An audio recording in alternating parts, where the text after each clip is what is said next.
YSR Congress party అధ్యక్ష పదవికి ప్రాథమిక సభ్యత్వానికి పెద్దలు వేమిరెడ్డి ప్రభాకర్ రెడ్డి గారు రాజీనామా చేయటం ఆహ్వానిస్తున్నాం. ఈ జిల్లాలో వేమిరెడ్డి ప్రభాకర్ రెడ్డి లాగా పెద్ద ఎత్తున ప్రజల దాహార్తిని తీర్చేదానికి, పరిశుద్ధమైన మంచినీళ్ళు అందించేదానికి చేసిన చరిత్ర, కొన్ని వందల మంది విద్యార్థులకి చదువులు చెప్పే బాధ్యత ఎవరో చేయని పరిస్థితి. అంతేకాదు వేమిరెడ్డి ప్రభాకర్ రెడ్డి గారు సేవా కార్యక్రమాలు, అనేక రకాల సేవా కార్యక్రమాలు చేపట్టిన వ్యక్తి. కరోనా కష్టకాలంలో చాలామంది ఇంట్లో నుంచి బయటకు వస్తే కరోనా వస్తుందని పెద్ద పెద్దవాళ్ళు చాలామంది ఇంట్లో ఉండే రోజుల్లో తాను స్వయంగా వీధుల్లోకి వచ్చి కరోనా సేవా కార్యక్రమాలని పెద్ద ఎత్తున చేసిన వ్యక్తి.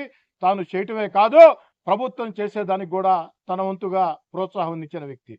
వైఎస్ఆర్ కాంగ్రెస్ పార్టీ పరంగా వైఎస్ఆర్ కాంగ్రెస్ పార్టీకి వేమిరెడ్డి ప్రభాకర్ రెడ్డి గారు అందించిన సేవలకి నేను ఒక ప్రత్యక్ష సాక్షిని. ఆనాడు రాజశేఖర రెడ్డి గారి మరణానంతరం జగన్మోహన్ రెడ్డి గారు ఓదార్పు యాత్ర చేసే సమయంలో వారికి అండగా నిలబడిన వ్యక్తి. జగన్మోహన్ రెడ్డి గారు జైల్లో ఉన్నప్పుడు ఉప ఎన్నికలు వస్తే పెద్ద పెద్ద వాళ్ళు చాలామంది జగన్మోహన్ రెడ్డి గారితో మాట్లాడేదానికి భయపడే రోజుల్లో అన్నిటికీ తెగించి ఆ ఉప ఎన్నికల్లో వైఎస్ఆర్ కాంగ్రెస్ పార్టీ అభ్యర్థుల విజయం కోసం ఎవరు ఊహించని అతి పెద్ద సాయం చేసిన వ్యక్తి వేమిరెడ్డి ప్రభాకర్ రెడ్డి గారు. 5 ఏళ్లు వైఎస్ఆర్ కాంగ్రెస్ పార్టీ ప్రతిపక్షంలో ఉన్నప్పుడు ఆ పార్టీకి అండగా నిలబడ్డాడు.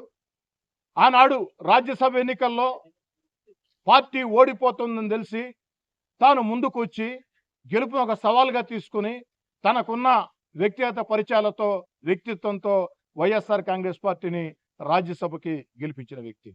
అలాంటి వ్యక్తి ఈనాడు 5 ఏళ్లు వైఎస్ఆర్ కాంగ్రెస్ పార్టీ అధికారంలో ఉన్న ఎంత ఆరోపణ కూడా వారి మీద రాలా.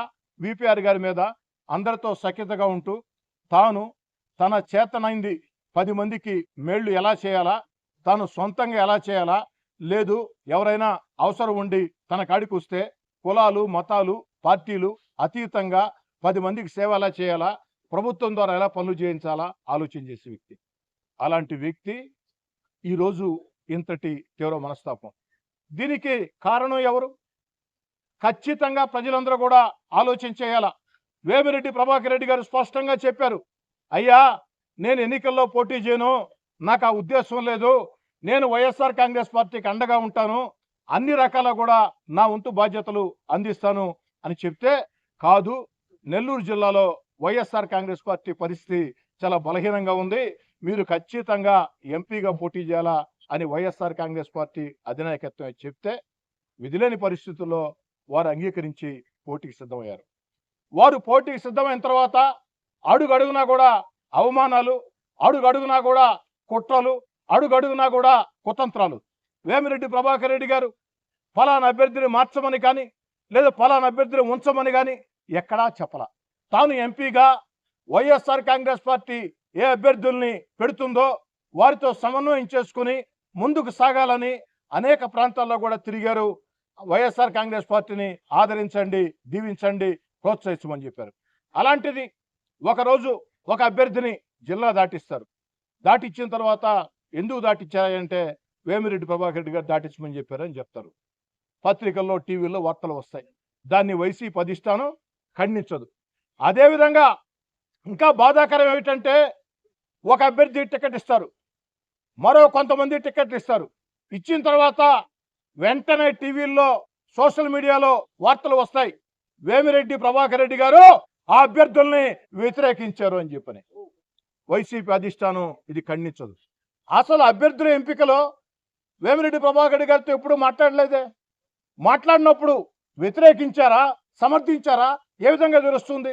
వారు చాలా స్పష్టంగా చెప్పారు, నాకు ఇష్టం లేకున్నా ముఖ్యమంత్రి గారు చెప్పారు కాబట్టి ఎన్నికల్లో నేను పోటీ చేస్తున్నా, మీరు ఎవరినైనా అభ్యర్థులుగా పెట్టుకోండి, అందరూ కలిసి పనిచేస్తాం, సమన్వయం చేసుకుంటామంటే కనీసం ఒక ఎంపీ అభ్యర్థితో చర్చలు లేకుండా కూడా వేమిరెడ్డి ప్రభాకర్ రెడ్డి గారు పెద్ద మనసుతో అంగీకరించారు. అలాంటిది అభ్యర్థుల ఎంపిక ఇష్టం వచ్చినట్టు మారుస్తారు. ఎందుకు మార్చారా అంటే వెంటనే పత్రికల్లో, టీవీల్లో, సోషల్ మీడియాలో వార్తలు వస్తాయి, ఈ జిల్లాలో ఉండే కొంతమంది వైఎస్ఆర్ కాంగ్రెస్ పార్టీ కీలక నేతలు వార్తలు రాయిస్తారు. ఏమని? వేమిరెడ్డి ప్రభాకర్ రెడ్డి గారు వ్యతిరేకించారు కాబట్టి పంపించారు. వేమిరెడ్డి ప్రభాకర్ రెడ్డి గారు వ్యతిరేకించినా కూడా అభ్యర్థులు టికెట్ ఇచ్చారు. ఏం చేయాలనుకుంటున్నారు మీరు విపిఆర్ గారిని? ఒక పార్లమెంటుకి మీ మీద నమ్మకంతో ఒక అభ్యర్థి పోటీ చేస్తూ ఉంటే ఆ అభ్యర్థికి పార్టీ నైతికంగా ఏ అండా విపిఆర్ గారు అడగలా. పార్టీ పరంగా విపిఆర్ గారు అడిగింది నైతికంగా అండగా ఉండమని.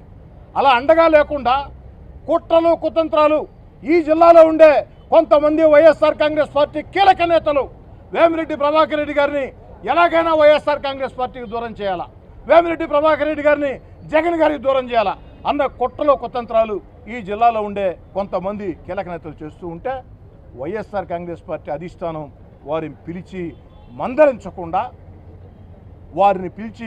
మందలించకుండా తమాషా చూస్తూ వ్యవహరించిన పరిస్థితి ఎంతటి బాధాకరమో ఆలోచించసాగించింది. ఈ పరిస్థితుల్లో వేమిరెడ్డి ప్రభాకర్ రెడ్డి గారు రాజీనామా చేయాల్సి వచ్చింది అన్న విషయం అందరికీ తెలుసు. ఈ సందర్భంగా నెల్లూరు జిల్లా ప్రజల పక్షాన ఓ శాసనసభ్యుడిగా నేను వేమిరెడ్డి ప్రభాకర్ రెడ్డి గారిని అర్థిస్తూ ఉన్నా. వేమిరెడ్డి ప్రభాకర్ రెడ్డి గారు, మీరు మీ శ్రేయోభిలాషులతో మాట్లాడి మంచి నిర్ణయం తీసుకోవాలని, తెలుగుదేశం పార్టీలోకి మీరు రావాలని, ఎందుకంటే ప్రజలకి 10 రకాల మేళ్లు చేయాలంటే రాజ్యాధికారం చేతిలో ఉండాలా. రాజ్యాధికారం చేతిలో ఉండాలంటే ఒక పార్టీ అండ ఉండాలా. మీలాంటి సంస్కారవంతులు, మీలాంటి వివాదరహితులు, మీలాంటి మంచి వ్యక్తులు ఖచ్చితంగా తెలుగుదేశం పార్టీలో రావాల్సిన అవసరం తెలుగుదేశం పార్టీ ఈ జిల్లాలో ప్రజలందరూ కూడా ఉంది. కాబట్టి వేమిరెడ్డి ప్రభాకర్ రెడ్డి గారు మిమ్మల్ని అభ్యర్థిస్తూ ఉన్నా మీరు మంచి మనసు చేసుకుని మీ శ్రేయోభిలాషులతో అందరితో కూడా మాట్లాడి మీరు తెలుగుదేశం పార్టీలో రావాలని, తెలుగుదేశం పార్టీ ద్వారా జిల్లా ప్రజలకి మీరు సేవలు అందించాలని చెప్పని మనస్ఫూర్తిగా వేమిరెడ్డి ప్రభాకర్ రెడ్డి గారిని తెలుగుదేశం పార్టీలోకి ఆహ్వానిస్తూ ఉన్నా. మళ్ళీ చెప్తూ ఉన్నా, ఈరోజు రాష్ట్రంలో ఒక జన ప్రభంజనం, తెలుగుదేశం పార్టీ జనసేనకు అనుకూలంగా ఒక జన ప్రభంజనం. 57% ఓట్లు, 160 ఎమ్మెల్యే స్థానాలతో తెలుగుదేశం పార్టీ జనసేన ఘన విజయం సాధించబోతుంది. వేమిరెడ్డి ప్రభాకర్ రెడ్డి గారు మీలాంటి పెద్ద మనుషులు, మీలాంటి సంస్కారవంతులు 10 మందికి 10 రకాలుగా మేళ్లు చేయాలా, అటు సొంత నిధులతో అటు ప్రభుత్వ పరంగా మేళ్లు చేయాలా అన్న ఆలోచన కలిగిన వ్యక్తి. 10 కాలాల పాటు నెల్లూరు జిల్లాకి మీ సేవలు అత్యంత అవసరం. కాబట్టి మీరు మంచి మనసు చేసుకొని శ్రేయోభిలాషులతో మాట్లాడి, సన్నిహితులతో మాట్లాడి మీరు తెలుగుదేశం పార్టీకి రావాలని జిల్లా ప్రజల పక్షాన నేను మిమ్మల్ని వ్యక్తిగతంగా ఆహ్వానిస్తూ ఉన్నా. నా ఆకాంక్షని మీకు తెలియజేస్తూ ఉన్నా. మంచి నిర్ణయం విపిఆర్ గారు తీసుకుంటారని ఆశిస్తూ ఉన్నా. విపిఆర్ గారిని కలిసాము. వైఎస్ఆర్ కాంగ్రెస్ పార్టీకి రాజీనామా చేసిన దానికి శాలువాతో బొకేతో సత్కరించాం. ఈ లోపల మీడియా సోదరులు అందరూ వచ్చారు. ఇప్పుడు వెళ్ళి మీడియా పరంగా ఏ విధంగా ఆహ్వానించామో వారిని స్వయంగా కూడా ఆ విధంగా ఆహ్వానిస్తాం.